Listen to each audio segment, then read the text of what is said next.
Hi hello நண்பர்கள் அனைவருக்கும் வணக்கம். நம்ம பார்க்க போகிறது உக்ரமான த்ரில்லிங்கான வேற லெவலில் நம்ம யூகிக்க முடியாத தரமான திரைக்கதையோடு வெளியாகி இருக்கிற 4 தெலுங்கு படங்களை உங்களுக்கு சிபாரிசு பண்ணுறேன். 4மே தரமான படம். அது என்னென்ன படம்னு ஒன்று பார்ப்போம். முதல் படமாக நான் உங்களுக்கு சொல்கிறது கானா கர்மா. இந்த டைட்டிலுக்கும் இந்த கதைக்கும் சம்மந்தம் இருக்குது. அது என்னன்னு கிளைமேக்ஸில் தான் உங்களுக்கு புரியும். ஹீரோ ஒரு போஸ்ட்மேன். இந்த கதையை பற்றி லைட்டாக சொல்கிறேன். ஹீரோ ஒரு கிராமத்தில் போஸ்ட்மேனாக வேலை பார்க்கிறார். போஸ்ட் ஆஃபீஸுக்கு வரும் கடிதத்தை பிரித்து படித்து பார்க்கிறார். அப்படி படிக்கும்போது சில சம்பவங்கள் நடக்க போகுதுன்னு தெரியுது. உடனே களத்தில் இறங்கி அந்த சம்பவத்தை தடுத்து நிறுத்துகிறார். அந்த கிராமத்தில் பல இளம் பெண்கள் காணாமல் போகிறார்கள். கடிதத்தை பிரித்து படிப்பதன் மூலமாக அந்த காரணத்தையும் கண்டுபிடிக்கிறார். ஹீரோ ஒரு அனாதை.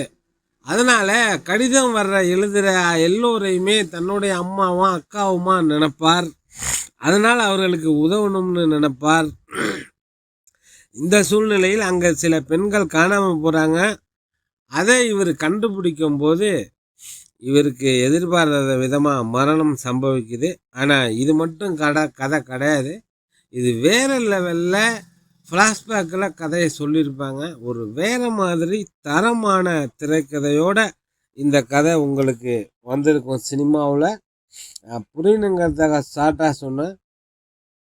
ஒரு சூப்பரான படம் நான் உங்களுக்கு 2வதாக சிபாரிசு பண்ணுறது உப்பெண்ணா. விஜய் சேதுபதி வில்லனா பண்ணியிருப்பார். ஒரு கடலோர கிராமத்தில் நடக்கும் காதல் கதை தான் உப்பெண்ணா. ஊரையே தன் கட்டுப்பாட்டில் வைத்திருப்பார் விஜய் சேதுபதி. அவரோட மகள் ஒரு இளைஞனை காதலிப்பார். அதுக்காக ஹீரோவை விஜய் சேதுபதி கொடூரமாக தண்டனை கொடுப்பார். தெலுங்கில் ஒரு சூப்பர் ஹிட்டான படம். விஜய் சேதுபதி வர்ற சீன்லாம் வேறு லெவல் என்ட்ரியாக இருக்கும். இந்த படத்தை நிறைய பேர் பார்த்துருப்பீங்க. இருந்தாலும் பார்க்காதவங்களுக்காக தான் நான் சிபாரிசு பண்ணுறேன். ரொம்ப நல்ல படம். இதை பாருங்கள். நீங்கள் எதிர்பார்க்காத முடிவாக இருக்கும். கிளைமேக்ஸ் ஒரு அருமையான படம் உப்பெண்ணா. இந்த படம் பார்க்கும்போது நம்ம தமிழில் வெளியான அலைகள் ஓய்வதில்லை படம், பாரதி ராஜா அவர்கள் டைரக்ஷனில் கார்த்தி தியாகராஜன்லாம் நடிச்சிருப்பாங்க. ரொம்ப நல்லா ஓடின படம். அந்த படத்தோட கதை மாதிரி இருக்கும் இந்த கதை. ஆனால் இது கிளைமேக்ஸ் வேறு, அது கிளைமேக்ஸ் வேறு. பார்க்கணுன்னு நினைக்கிறவங்க இந்த உப்பெண்ணா படம் பாருங்கள். 3வதாக நான் உங்களுக்கு சிபாரிசு பண்ணுறது தேவகி நந்தன் வாசுதேவா. ரொம்ப அருமையான படம். கிருஷ்ணன் கம்ச யுத்தம் தான் இந்த படத்தோட கதை. இந்த கதையை பற்றி லைட்டாக பார்ப்போம். கம்சராஜின்னு ஒரு ரவுடி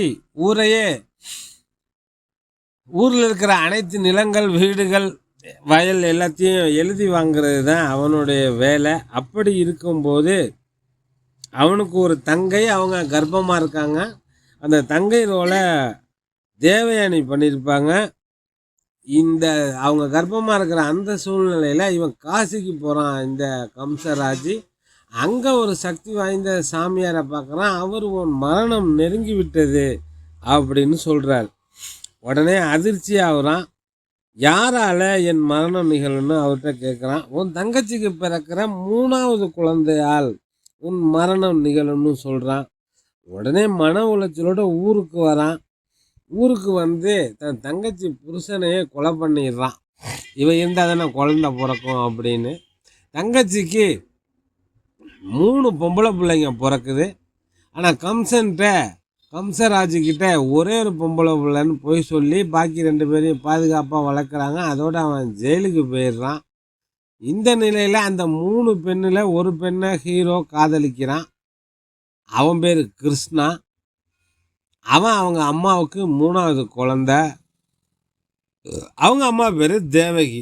இதுக்கப்புறம் என்ன கிளைமேக்ஸ் என்னன்னு தான் நமக்கே தெரியுமே. ஆனால் இந்த காலகட்டத்துக்கு தகுந்த மாதிரி கிருஷ்ணன் கம்ச யுத்தத்தை வேறு மாதிரி படமாக்கியிருப்பாங்க. ரொம்ப சூப்பரான படம். பார்க்கணுன்னு நினைக்கிறவங்க இந்த படம் பாருங்கள். 4வதாக நான் உங்களுக்கு சிபாரிசு பண்ணுறது மங்கள்வாரம் செவ்வாய்க்கிழமைன்னு அர்த்தம் தெலுங்கில். அதுதான் இந்த செவ்வாய்க்கிழமைங்கிறது தான் படத்தோட டைட்டிலுக்கு ஏற்ற மாதிரி செவ்வாய்க்கிழமை ஒரு சம்பவம் நடக்கும்.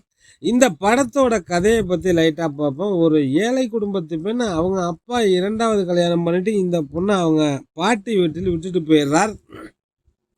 அவங்க பாட்டி இறந்த பிறகு அனாதை ஆகிறார். அவங்க ஒரு ப்ரொஃபஸரை லவ் பண்ணுறாங்க.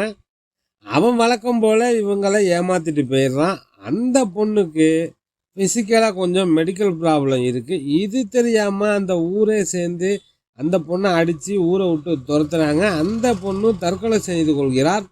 அந்த பொண்ணுக்காக சம்பந்தப்பட்ட சில கண்ணூர் ஸ்குவாட், ஒடிலா, ரெட்டை தலைவன் ஃப்ரீயாக இருக்கும்போது டைம் இருந்தால் இந்த 4 படத்தையும் பாருங்கள். ஓகே ஃப்ரெண்ட்ஸ், வேறொரு கதையில் நம்ம டெல்டா 7 சேனலில் உங்களை சந்திப்போம். டெல்டா 7 சேனலுக்கு ஒரு லைக் போடுங்க. நன்றி.